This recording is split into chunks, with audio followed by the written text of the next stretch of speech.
నేను చేసిన తప్పు వల్ల నీ జీవితం నాశనమైంది. మళ్ళీ నీ జీవితం నా ద్వారానే బాగుపడాలి. అవకాశం నాకు ప్లీజ్.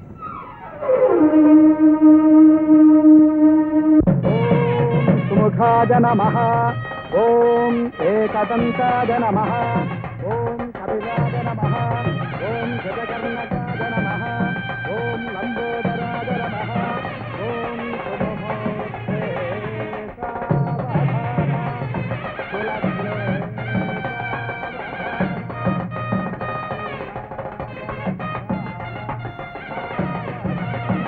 నమస్కారం. నమస్కారం. ఇదిగోండి మీ డబ్బు. ఇదేమిటి? మీరు ఇచ్చిన 10,000 సార్. ఈ 10,000 వల్లే ఆ అమ్మాయి జీవితం నాశనం అయింది. మీ 10,000 మీరు తీసుకున్న అమ్మాయి జీవితం నిలబెట్టింది. 10,000 ఏంటి? నేను ఇవ్వడం ఏంటి? నా వల్ల అమ్మాయి జీవితం నాశనం కావడం ఏంటి? అదేంటి సార్ అలా మాట్లాడతారు? ఆ అమ్మాయి మీ అబ్బాయిని ప్రేమించింది. ఆ అమ్మాయికి నాకు ఏ విధమైన సంబంధం లేదని మీకు తెలుసు. కేవలం మీరు 10,000 ఇవ్వడం వల్ల నేను అబద్ధం సాక్ష్యం చెప్పాను. ఇప్పుడు అమ్మాయి జీవితం నాశనం చేయకండి. ఆ అమ్మాయిని మీ అబ్బాయికి ఇచ్చి పెళ్లి చేసుకోండి. నీతో సంబంధం ఉన్న అమ్మాయిని మా అబ్బాయికి ఎలా పెళ్లి చేస్తావయ్యా? లాయర్ గారు అలా చెప్పంటే కదా నేను చెప్పాను. లాయర్ గారు? లాయర్ గారు చెప్పడం ఏంటి? ఇక్కడే ఉన్నారు, వెళ్ళి మాట్లాడు. లాయర్ గారు,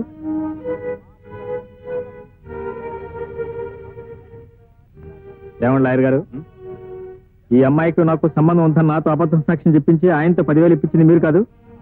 ఏమిటి శర్మ, ఇతను కోర్టులో చెప్పింది అబద్ధం సాక్ష్యమా? భలేవారు సార్ మీరు.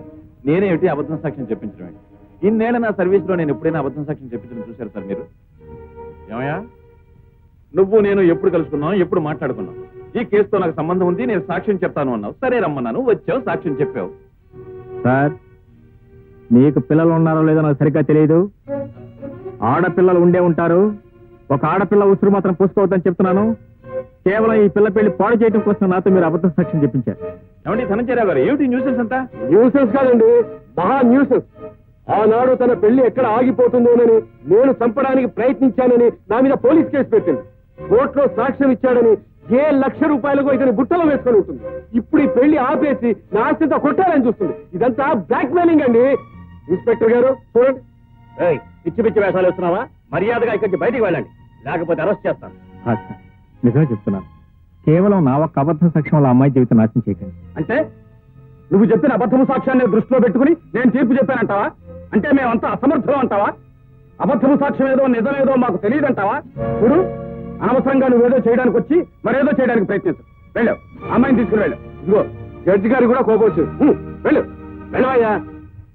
చూడు తమ్ముడు, నా మాట నమ్ము. నాకు కల్పనకు ఎలాంటి సంబంధం లేదు. కేవలం నీకు కల్పనకు ఉన్న సంబంధాన్ని చేకొట్టడం కోసమే మీ నాన్న డబ్బారు చూపించి నాతో అబద్ధం సాక్ష్యం చెప్పించాడు. ప్లీజ్ నా మాట నమ్ము. నాకు ఆ అమ్మాయికి ఏం సంబంధం లేదు. ఆ అమ్మాయి జీవితం నాశనం చేయదు. ఆ అమ్మాయి జీవితం నాశనం చేయొద్దంటావు, మరి ఈ అమ్మాయి జీవితం నాశనం చేయమంటావా? అంత పవిత్రురాలైతే నువ్వే కట్టుకో.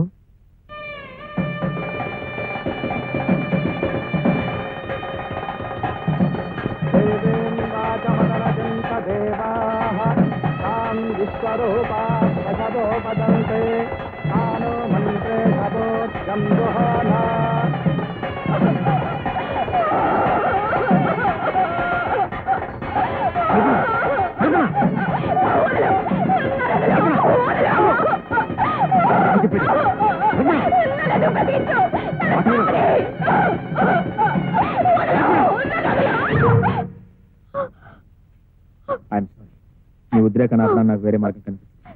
అసలు నువ్వెవరు? నన్నెందుకు ఆపావు? నీకు నాకు సంబంధం ఏమిటి? నువ్వు చావడానికి బ్రతకడానికి మధ్య ఉన్న సంబంధం. లేదు, నేను చావాలి, జరిగింది చాలు. అదే నేను నిర్ణయం అయితే నేను కాదని నాకు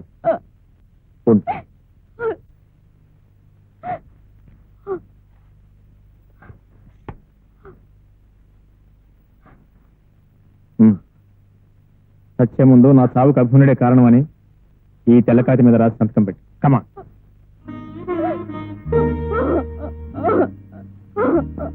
నేరం చేసింది నేను, శిక్ష అనుభవించాల్సింది. నా శిక్ష నువ్వు వేసుకుంటే నేను చేసిన పాపాన్ని శిక్ష అనుభవించాలిగా.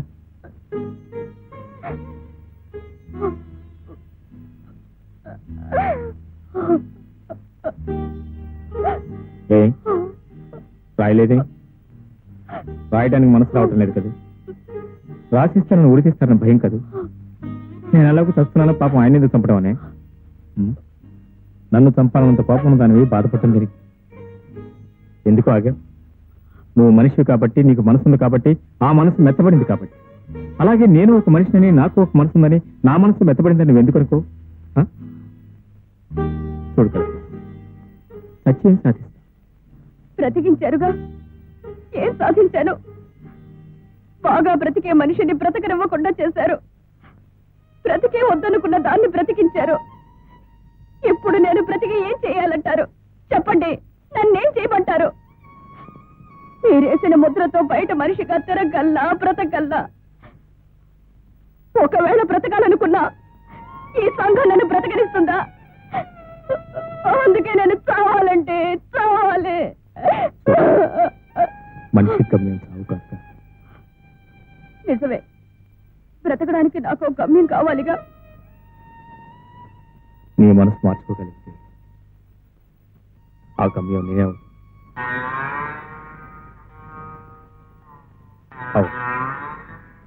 నా వల్ల నాశనం నీ బ్రతుకు.